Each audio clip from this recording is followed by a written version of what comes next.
예수님께서 요단강 건너편 유대 지방에서 수많은 백성들에게 말씀을 가르치시고 그들의 병을 고쳐주실 때였습니다.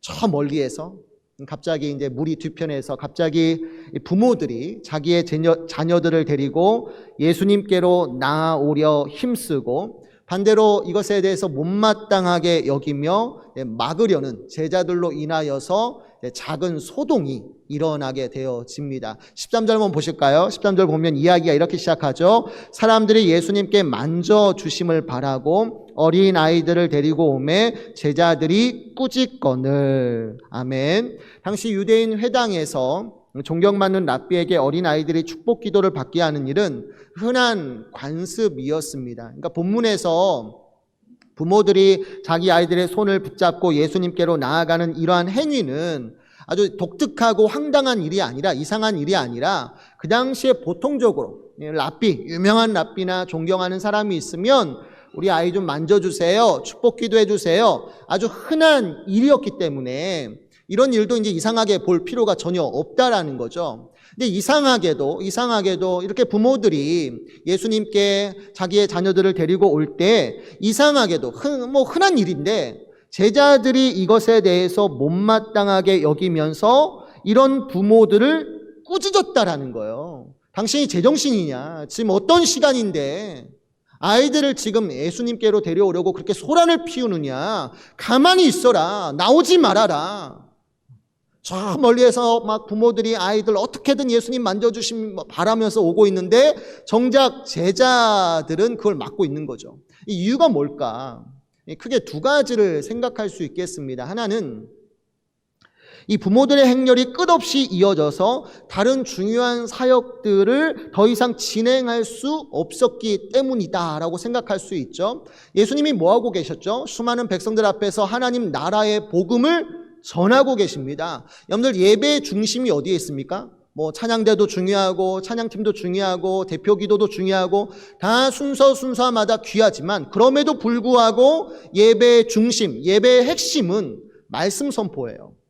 말씀 듣는 시간이 굉장히 중요합니다. 근데 예수님께서 모든 백성들을 앞에 두고 하나님 나라의 복음을 전할 뿐만 아니라 그들 중에 병자들이 있는데 그러한 병자들을 일일이 고쳐주시는 치유 사역을 벌이고 있단 말이에요. 근데 이렇게 말씀 사역과 치유 사역을 벌이고 있는 이때 한 무리의 부모들이 갑자기 일어나서 아이들을 데리고 예수님께로 나아온다고 하니까 제자들의 입장에서는 짜증이 날 수밖에 없는 것이죠. 더군다나 부모님들이 아이들을 예수님께로 데리고 온다라고 했을 때 이 데리고 오다가 계속적인 의미인 미완료 시제로 쓰여집니다. 그러니까 한두 명이 오는 게 아니에요. 그랬다면 제자들도 빨리 하고 가시라고 양해를 할 수 있겠지만, 배려할 수 있었겠지만 이 부모들의 행렬이 끊임없이 계속 이어지는 거예요. 한두 명이 물꼬를 트니까 그 다음에 모든 부모들이 자기의 아이들 손에 손을 잡고 예수님께로 가려고 앞서다 뒤서다 하다 보니까 이 행렬이 끊이지 않고 일어나다 보니까 정작 그것보다 더 중요하다고 생각되어지는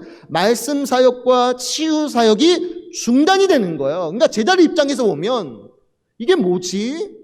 지금 말씀을 전하고 계시는데 이 아이들 만져주는 것보다 더 시급한 환자들이 지금 병고침을 받아야 하는데 정작 저 이기적인 부모들 때문에 이 모든 사역들이 중단되잖아.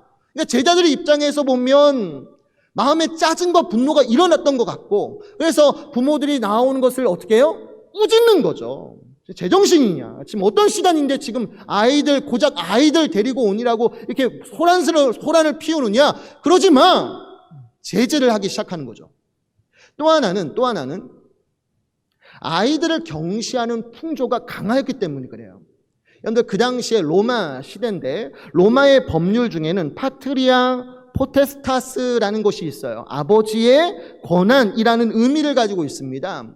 아이가 태어나요. 아이가 태어나면 이 아이를 아버지의 양발 사이에 놓고 아버지가 허리를 굽혀서 그 아이를 안아 올리면 이 아이는 내 아이야 인정함을 받고 가정에서 길러지게 됩니다. 그런데 아이를 아빠가 양발 사이에 놓고 그냥 뒤돌아 가버리면 어떻게 되느냐? 이 아이는 그냥 버려지는 거예요.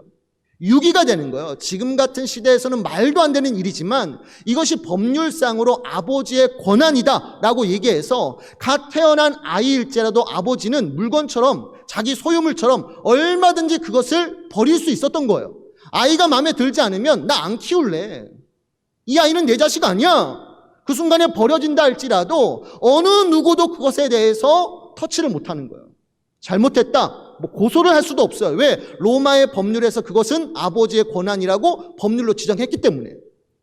자, 그렇다면 이처럼 아이의 행복을 위해서 예수님께로 데려가려는 부모하고 반대로 아이를 경시하여서 예수님께 나아오려는 것을 막으려는 제자들 간에 이제 힘겨루기가 이제 벌어지는 거 아닙니까? 부모는 나오려고 하고 제자들은 막으려고 하고 이러한 힘겨루기 싸움이 일어나는데 그러면 이 일의 결론이 어떻게 되었을까?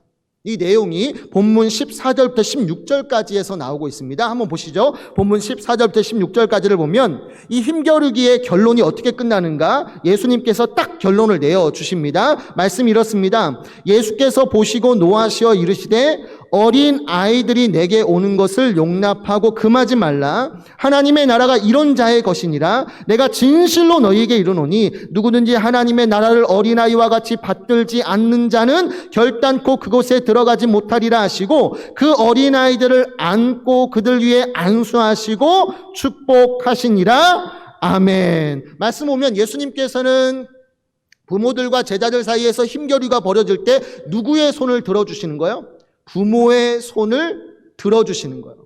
부모와 아이들이 예수님께로 나아오는 것을 제자들이 막는 것을 보시고는 예수님께서 분노하십니다. 예수님께서 아주 크게 분노하시는 거예요. 그러면서 제자들에게 책망하시기를 어린아이들이 내게 오는 것을 용납하고 금하지 마! 엄히 명령하셨을 뿐만 아니라 심지어 누구든지 어린아이와 같이 아니하면 하나님 나라에 결코 들어갈 수 없다. 이런 말씀까지 하시는 거예요. 어린아이들은 순결하잖아요. 부모에 대해서 절대적으로 의존하고 의지하는 존재 아닙니까? 누구든지 이 어린아이와 같이 예수님 앞에서 절대적으로 의지하고 그분이 주시는 구원의 은혜를 기쁘게 받아들이지 않으면 하나님 나라에 들어갈 수 없다는 뜻으로서 이 말씀을 주신 거예요. 그러니까 모두가 경시하고 버려도 되는 존재, 사람 취급도 받지 못하던 그 아이들을 예수님께서는 모두가 보는 앞에서, 특별히 제자들 앞에서 결단코 아이들이 내게 나온 것을 막지 마. 내게는 말씀사역, 치유사역 이것도 중요하지만 이것만큼이나 어린아이들이 내게 오는 것도 굉장히 중요해. 막지 마. 말씀하시는 거죠. 그러면서 그 어린아이들에게 특별히 3가지 행동을 하십니다.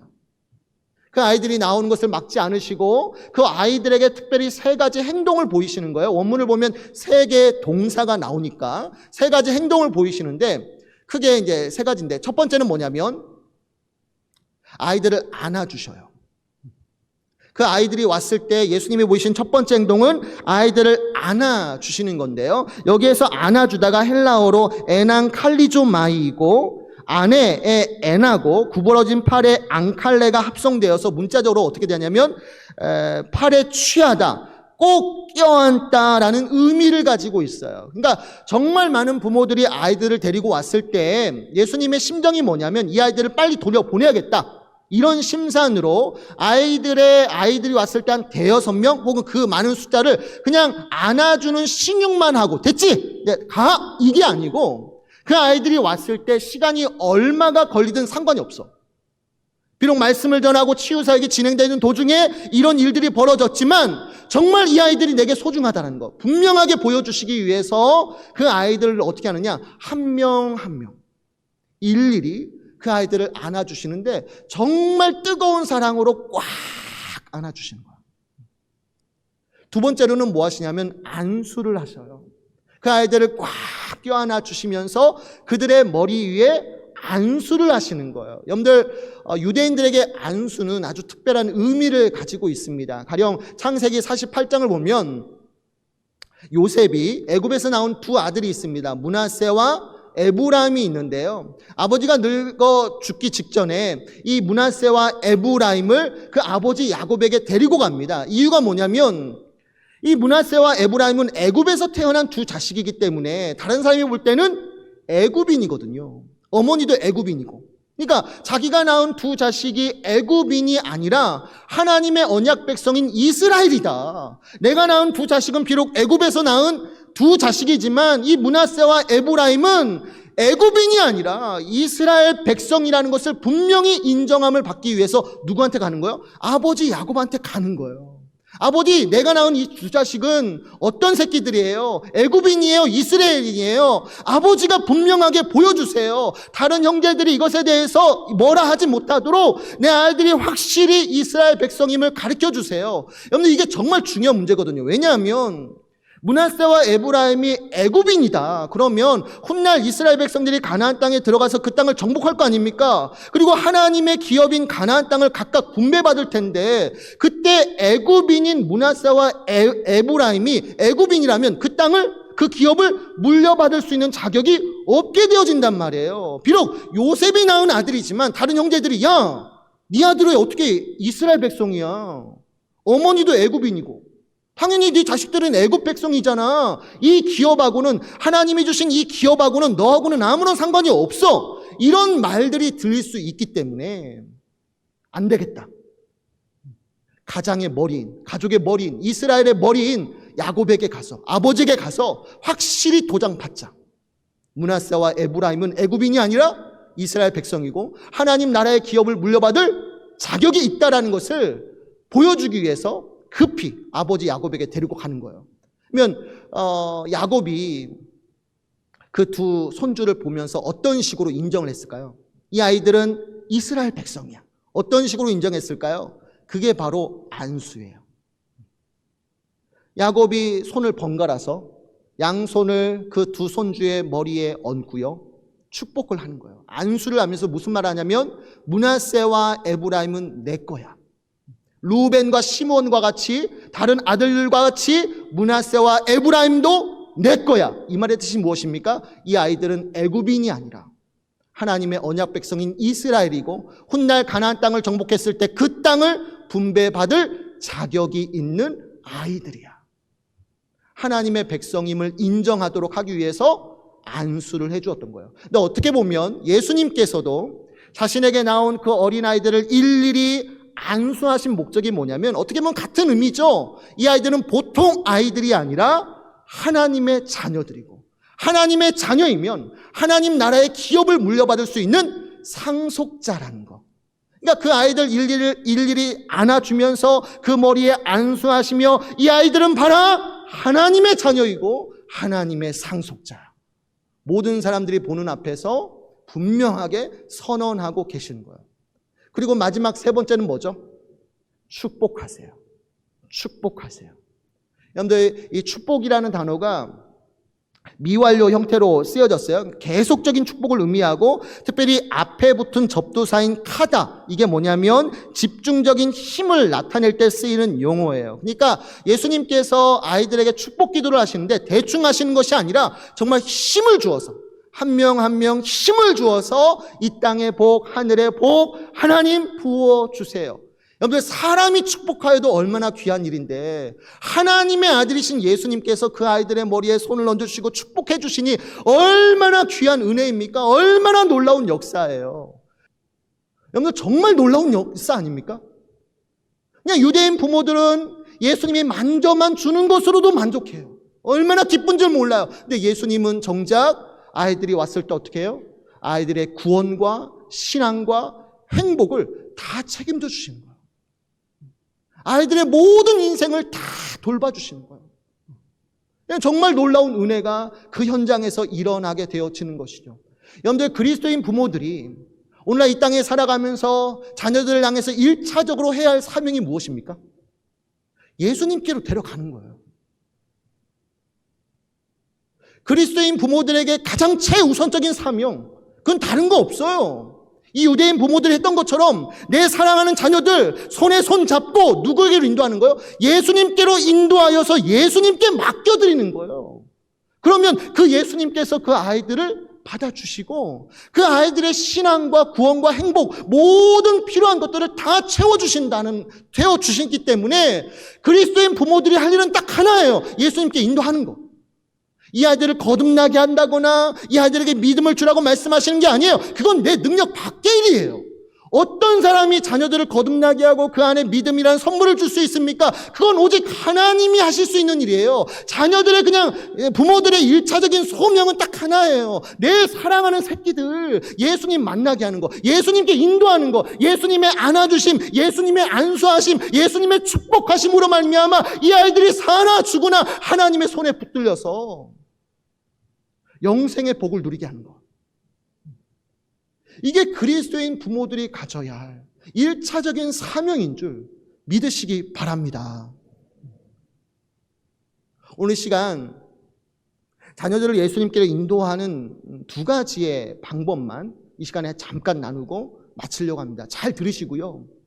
내 자녀들 이와 같은 방식으로 예수님께 인도하셨으면 좋겠어요. 첫 번째는 사랑으로 신앙 교육하시라는 거예요.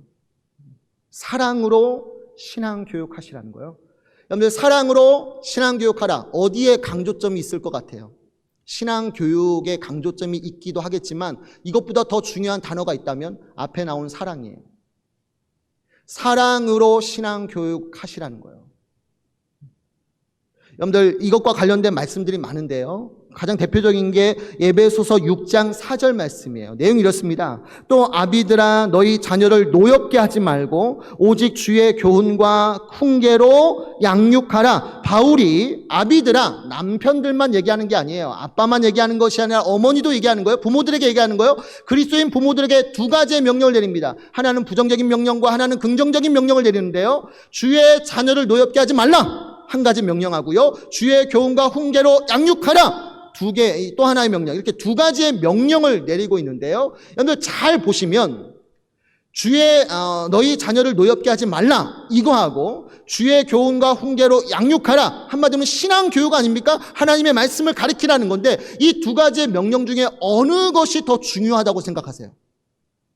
아마 대부분의 성도님들이 주의 교훈과 훈계로 양육하는 이것이 더 중요한 일이다라고 생각하실 수 있겠습니다. 왜? 신앙교육이 여기에 달려있으니까. 부모된 자들이 자녀들에게 말씀의 양식을 먹여줘야 하는 거 아닙니까? 하나님이 누구시고 우리를 향한 그분의 뜻이 무엇인가? 우리 자녀들이 영혼과 육체가 하나님의 온전한 사람으로 변화되어서 하나님 나라의 귀한 일꾼이 될 수 있도록 말씀을 먹이는 것, 주의 교훈과 훈계로 양육하는 이 일만큼 중요한 것은 없죠. 근데 잘 보시면 주의 교훈과 훈계로 양육하라는 이 말씀보다 무엇이 먼저 나와요? 자녀들을 노엽게 하지 말라라는 말씀이 먼저 나와요.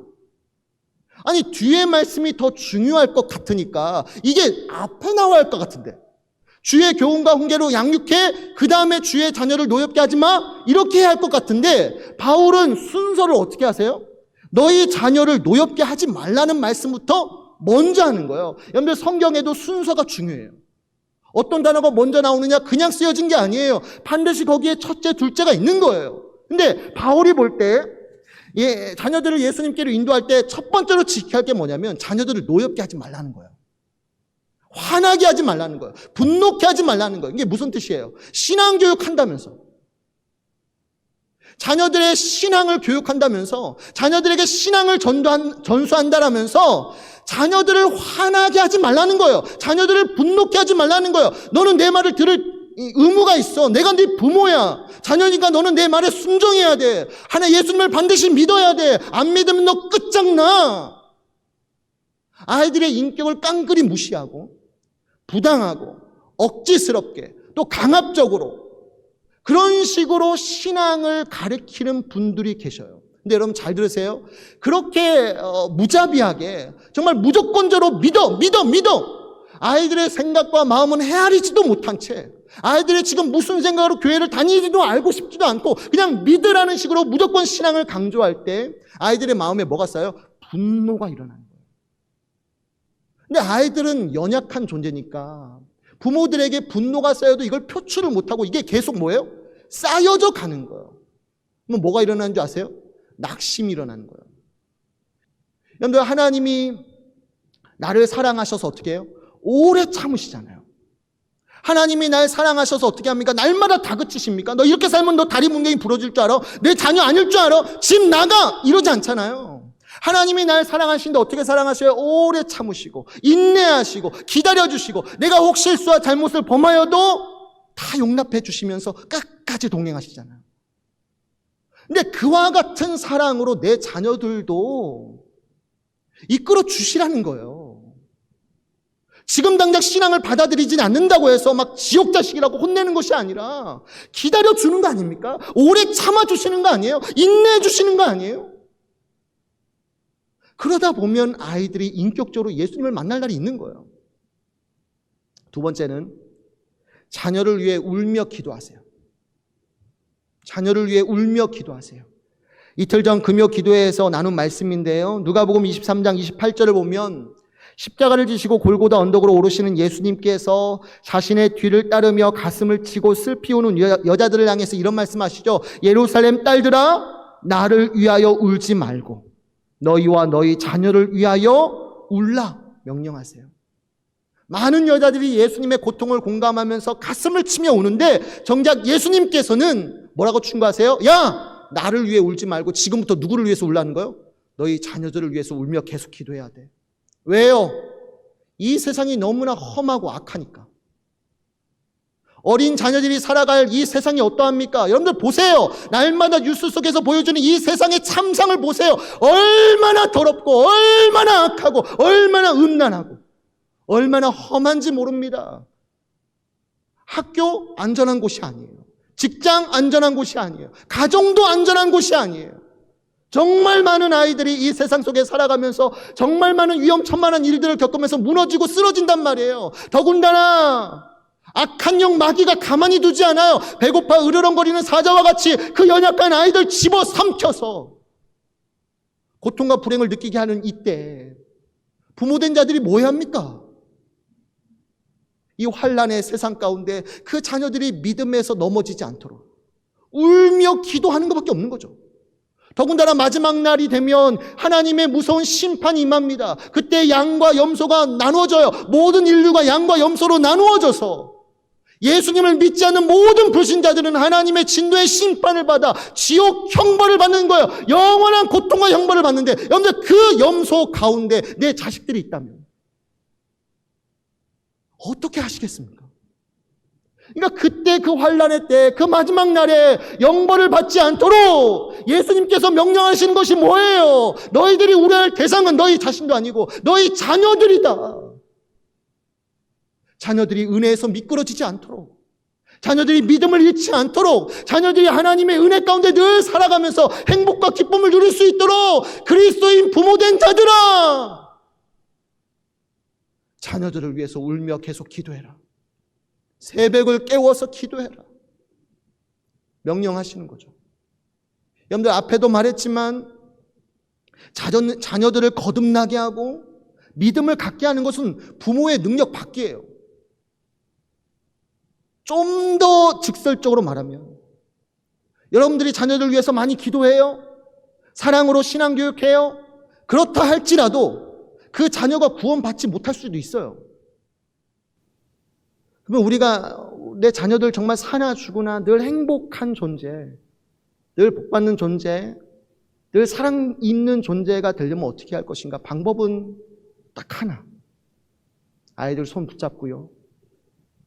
예수님께로 인도하고 예수님께 맡겨드리는 이거밖에 없어요. 그리스도인 부모된 자라면 여러분들 내 자식들 세상에 떠돌도록 내버려 두지 마시고요. 꼭 손에 손 잡고 사랑으로 신앙 교육하시면서요. 특별히 새벽마다 깨어 기도하셔요. 집이든 교회든 늘 깨어서 아이들 이름 불러가면서 하나님 붙들어 달라고. 이 세상 너무 험하고 알 수 없는 일들이 일어나는데 사나 죽으나 하나님의 손에 붙들려 사는 우리 아이들 되게 해달라고.